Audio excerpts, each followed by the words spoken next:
This advocacy directly contributes to the United Nations Sustainable Development Goal for quality education, ensuring inclusive and equitable quality education and promoting lifelong learning opportunities for all.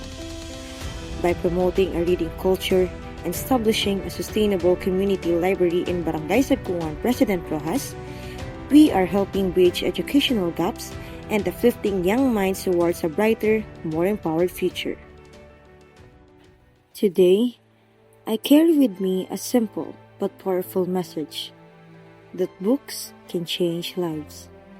I am here to share an advocacy built on compassion, education, and hope. Libro mo, Buhay Ko, isang hakbang tungo sa kinabukasan. Sa Barangay Sagkungan, President Roxas, North Cotabato, education is valued. Teachers give their all, and students are eager to learn. Pero, sa kabila ng lahat ng ito, they only have a few reading corners, limited in space and in selection. Wala silang community library, and kulang na kulang ang mga libro. But, imagine if they had access to a world of books, new stories, new lessons, and endless knowledge. Hindi po sapat ang kaunting libro at reading corner para matugunan ang malalim na pangangailangan sa literacy ng mga bata. Some textbooks are torn, outdated, or mismatched sa kanilang reading level. At habang sila'y nangangarap ng mas maayos na kinabukasan, wala silang sapat na kagamitan para marating iyon. Meanwhile, in urban homes and schools, books are left untouched. Sa bodega, naluluma, nakakalimutan.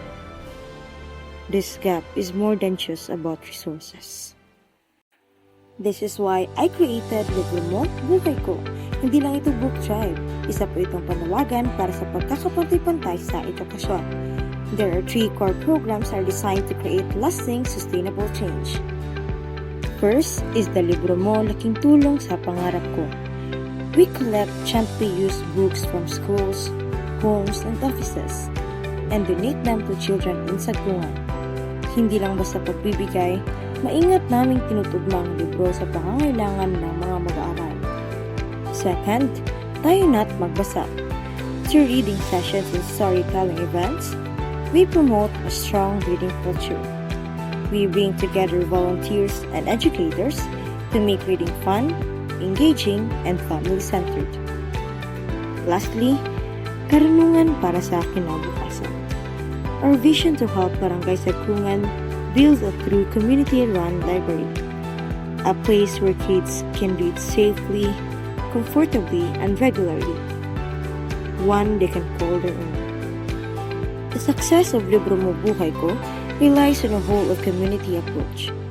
Various sectors play vital roles. Barangay Council provides governance, space, and program integration.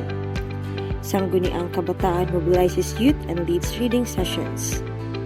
LGU offers technical support and promotes program expansion. Department of Education assists with training and literacy alignment. NGOs, CSOs, and private donors provide resources, expertise, and funding. Churches and academic institutions serve as event hubs and provide volunteers. Community members sustain daily operations and mentor young leaders. This 12-month timeline aims to build a replicable, community-based library model. Activities include planning, book drives, volunteer training, reading events, and library setup, culminating in community impact evaluation and long-term sustainability planning. And now, we turn to you. We need your help. Your extra books, your platform, your heart. One book can become a stepping stone for a child to imagine, learn, and believe. Isang kwento lang ang kailangan para umusbong ang pangarap. Picture a child reading about astronauts for the first time. A young girl discovering poetry. A boy inspired by a hero in history. Kayo po ang simula ng pagbabago. Together, we can turn these reading corners into real learning centers, filled with books, stories, and hope. Libro Mo, Buhay Ko is more than a literacy project. It is a movement for dignity, access, and equity. Every book is a stepping stone toward a brighter, more informed, and empowered generation. Aligned with the United Nations Sustainable Development Goal for quality education.